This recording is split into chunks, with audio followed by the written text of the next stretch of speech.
You know, when I arrived in this place, I never expected it to change me so much. There's an unreal and unexpected amount of culture and history that I'm simply scratching on the surface. I moved from izakaya to bar to karaoke to izakaya. I don't even know who I am anymore. Who knew that you could be so profoundly changed by what's around you? I'm starting to lose myself in the lights, neon sounds, big anime eyes. I'm not sure I will ever find a way out. There's so much I don't know. Salaryman, girls bars, yakuza, and the culture at large perplexes me. I haven't even explored outside of Tokyo. Looks like on this episode, we're diving deeper in Tokyo and beyond.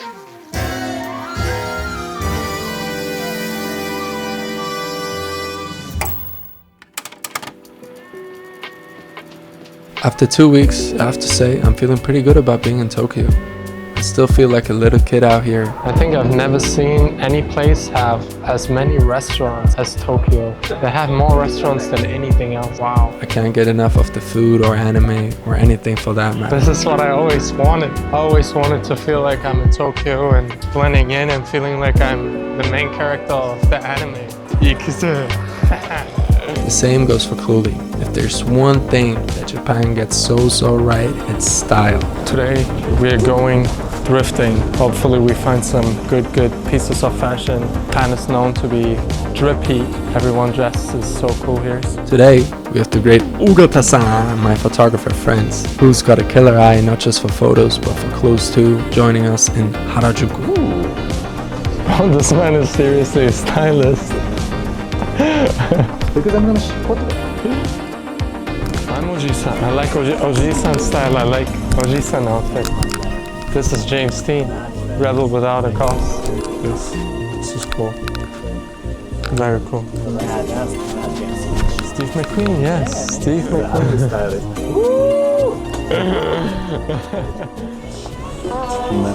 somewhere. Store. Right. Right. Ralph Lauren model. I have hundreds pairs of denim and we're getting more. This is real made in Japan denim. That stuff I'm passionate about, man. Classic menswear, fashion, affordable, well done. Good basics for everything, shoes, belts, handies. It's like effortless and timeless style, my favorite. That's the thing with Japanese salvage. We're talking about pieces woven on vintage loops, dyed with pure indigo, and handcrafted to perfection. I never really questioned why Japan has such an obsession with fashion, or with everything for that matter. Here piece and access are taken to the extreme. Even down to the most minute fine detail, there is a sense of authorship. The question is, why?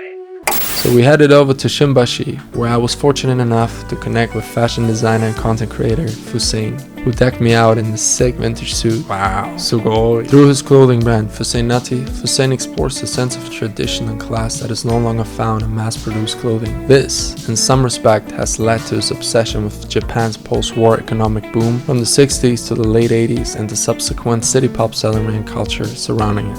I was born in the 60s and teens in the 70s, adulthood in the 80s. That is the lifestyle, that's the golden age.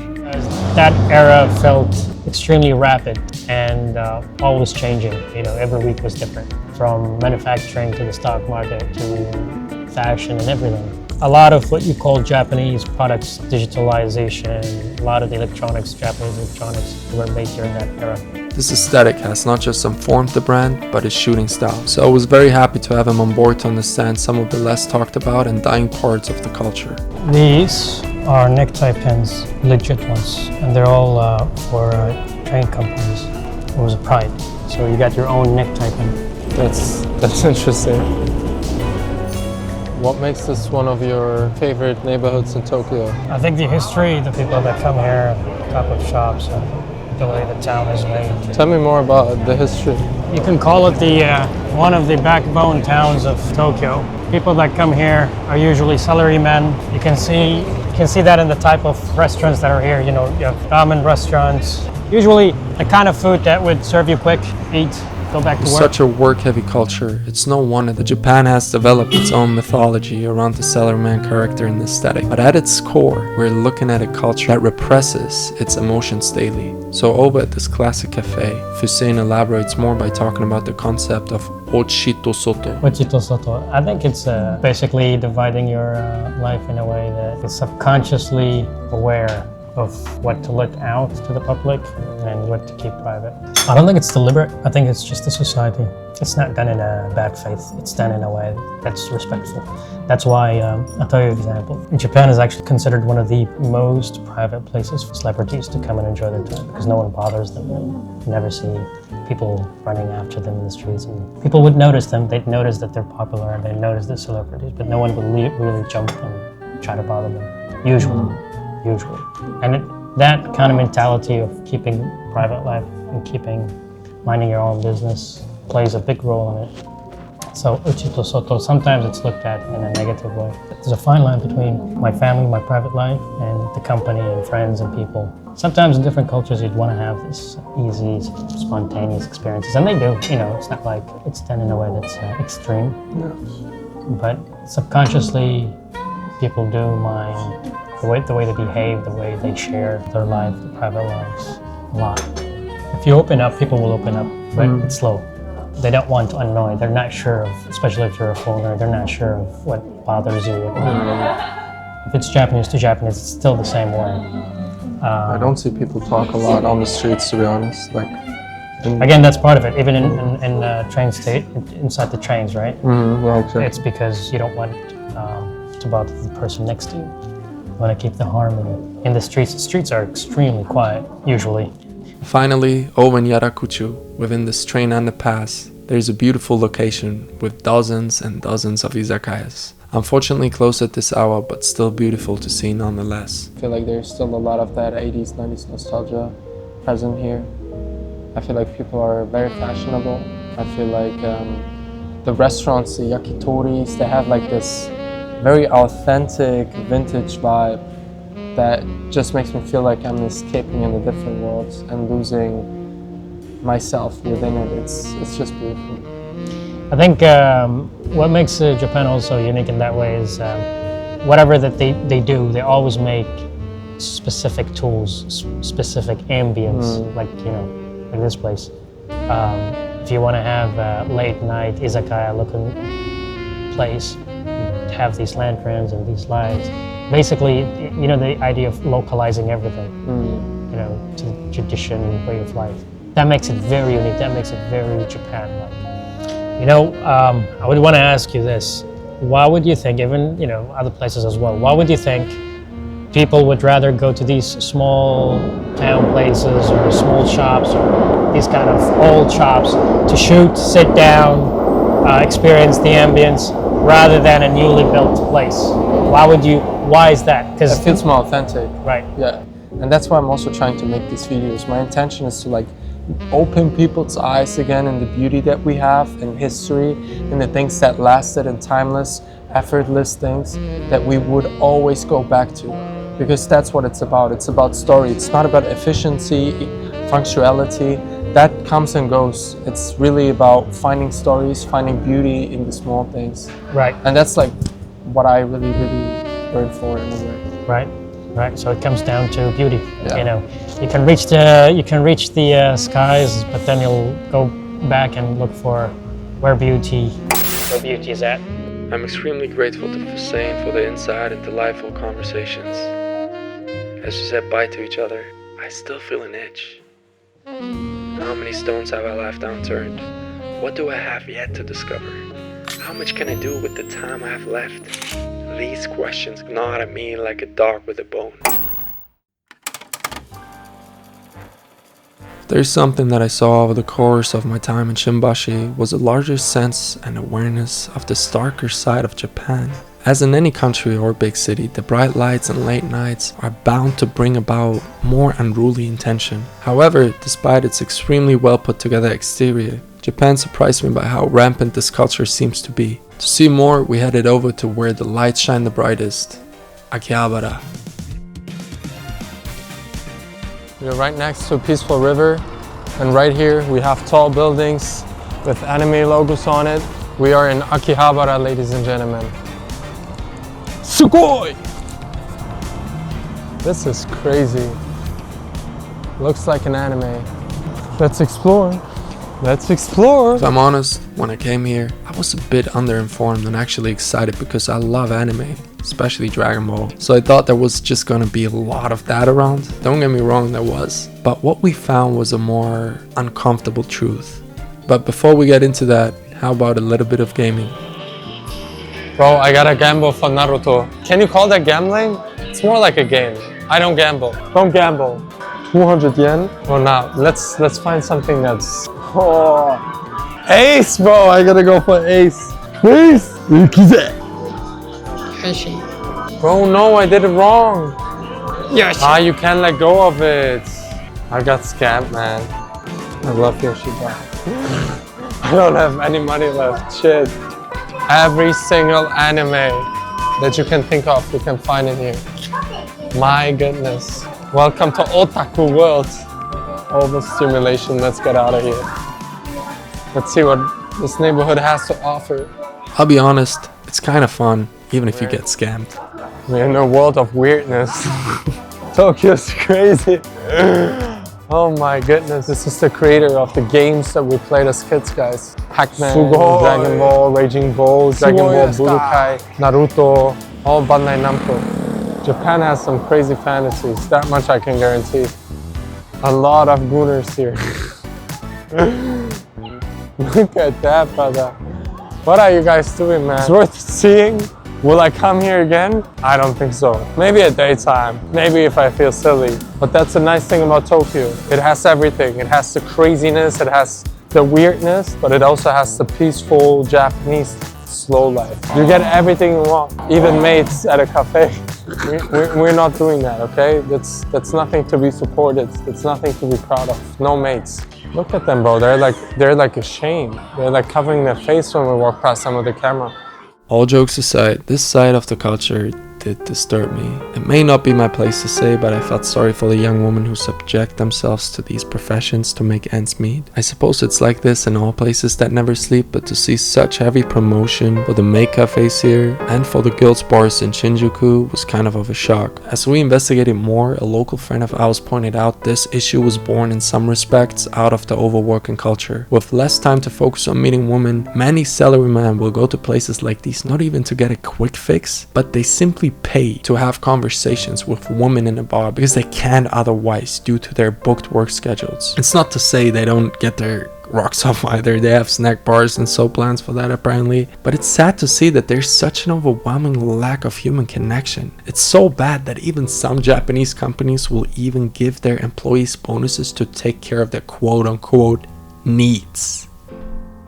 My goodness, after hearing this, we left Akihabara and it was time to wind down at the onsen.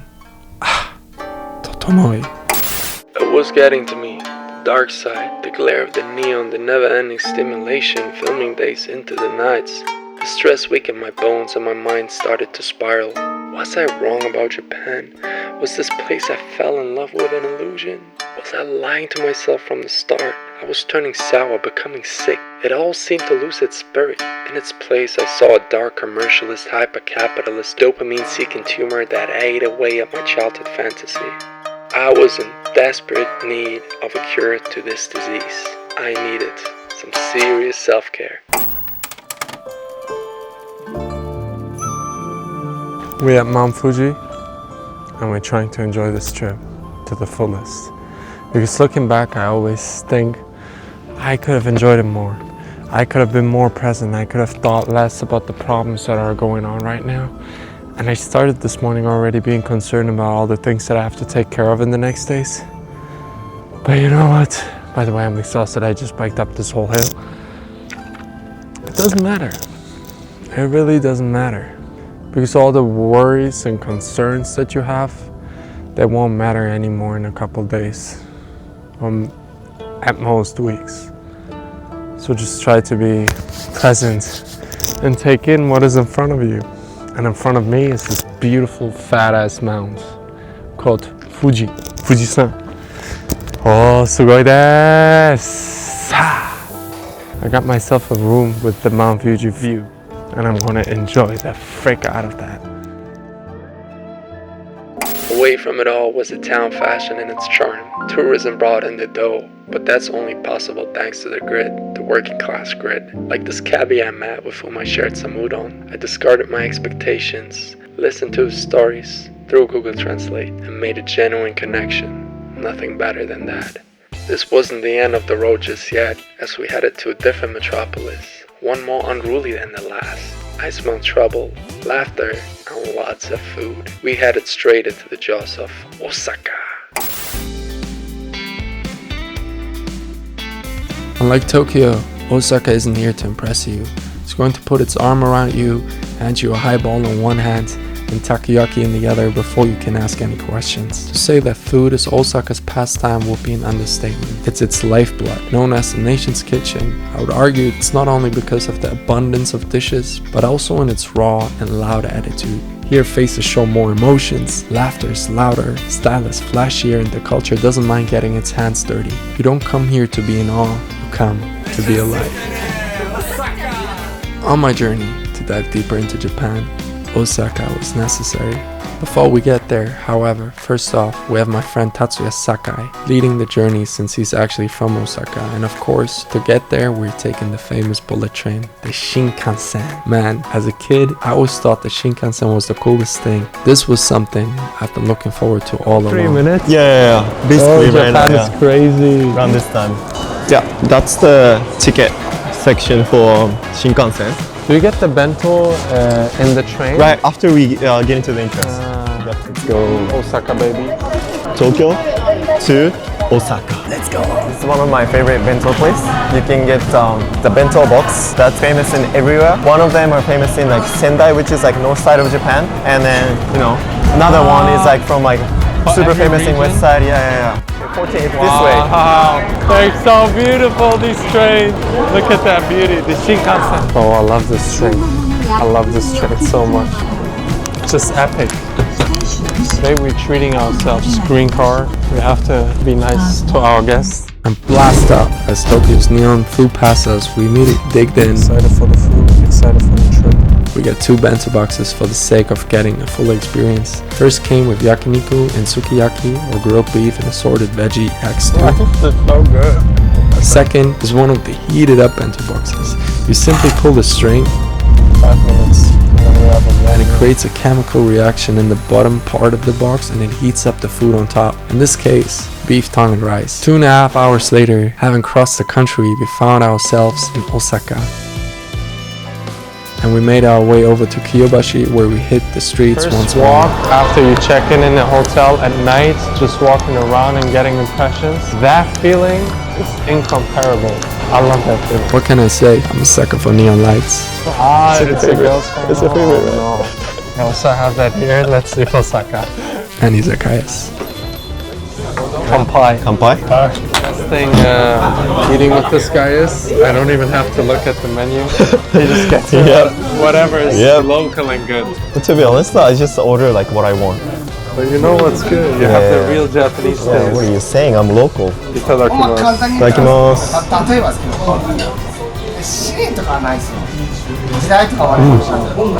It's a miso base. So good. When you visit Japan, you definitely try out like good sushis, right? I recommend like ordering like the fish that you have never, had, the name you have never heard of it. It's also pretty good. It's important you try them all. Don't just eat sushi and salmon. Sea urchin, kampachi, hirame, octopus and more. This is sushi done the right way. Truth be told though, the food did not stop coming.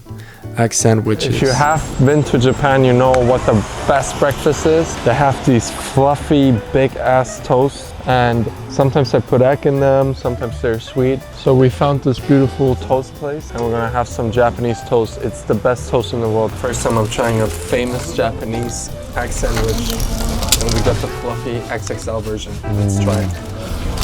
Wow! Crispy, fluffy, and creamy. Whatever Japanese people do, they do it so good. I don't know what to say. Just let's eat. Okonomiyaki. Another Osaka classic. Now it's time to try okonomiyaki. And then they make it like fresh there. I can imagine these guys. In most places you can see the kitchen so you actually see how they cook. And here they're gonna cook it, then they're gonna bring it here. We continue cooking it and have it warm and fresh, the way it should be. One of the best things I ate on this trip so far. Takoyaki. We're in front of a 1974 takoyaki store. Famous Osaka meal. Let's try it. Hot. Wow. It's like octopus filled with cheese and sauce in a bowl. The way they make it is fascinating.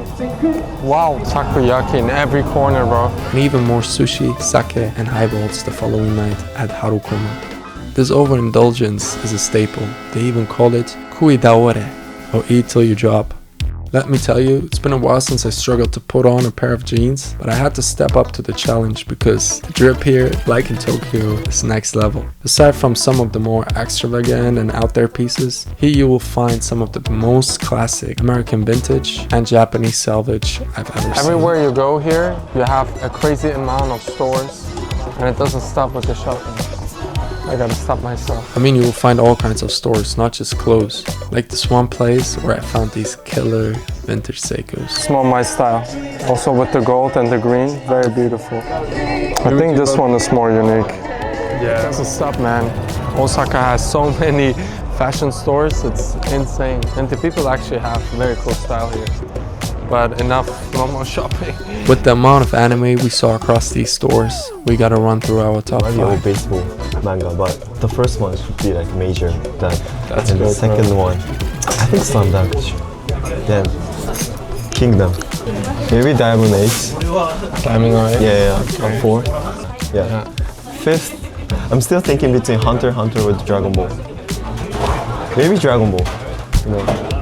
Yeah, that's a good call, bro, because Dragon Ball needs to be on the top 5. I need to have Berserk up. Berserk is #1. Dragon Ball, Death Note, Bleach 4. How can I not throw One Piece in there when I go and read it every week? One Piece. However, the highlight of Osaka is of course none other than the people. Osaka, they're even more expressive. It's so cool. Mecha Sukiane. Osaka! I would always call them omoshiroi. They're funnier, more relaxed, and direct than in Tokyo. What you saying? She's not brave enough to speak to someone who speaks English, and also she doesn't have enough time to practice English. No, it's good. It's still Please, good, right? Yeah. it's very good. Arigatou gozaimasu. Very. ありがとうございます。ありがとうございます。ありがとうございます。またね。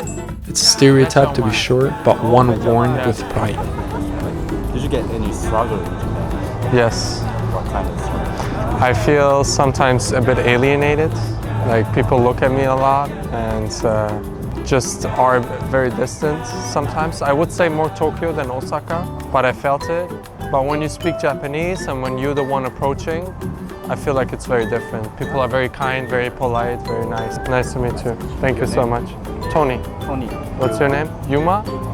Aite urushi desu. Oh, Japanese. Chotto. The English is better. Obviously, in a place like Dotonbori, essentially Osaka's Times Square, these kinds of personalities and characters are everywhere, as we even met Frieza! However, it's everywhere you go. Every thrift store, restaurant, and person you talk to carries an interaction that is as savory as the food in the city. And no interaction and food was more wonderful and meaningful than the ones with Tatsuya's family. So we're driving right now to Japanese grandma's house to have Odin. We can't film them, but I'll let you know afterwards how it was. It might has the potential to be the highlight of the trip.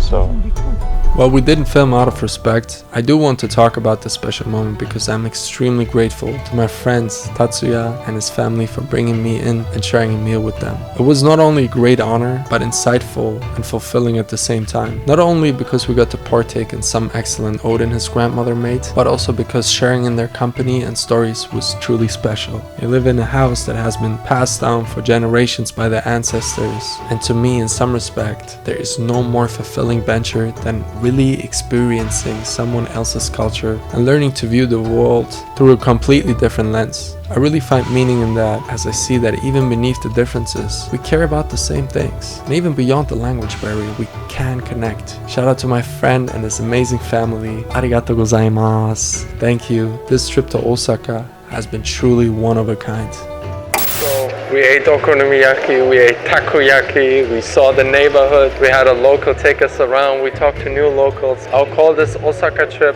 a 10 out of 10. Love the city, love the aesthetic, love the vibes. The people are super friendly.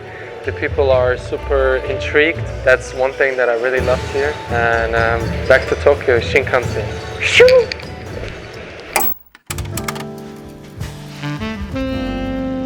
Japan's a mystery. A lot more complex than I gave it credit for. To say that I got to the bottom of it in a month or in 2 neat little episodes would be a crime. It would undermine centuries of tradition. It spit on the hard work and sweat of the people who have built it up. My own expectations stood in my way. My own ignorance got the best of me. The real truth is, if there's one thing that I understand, it's how it's changed me. What's up? I'm at the airport now. I'm still processing this whole month in Japan.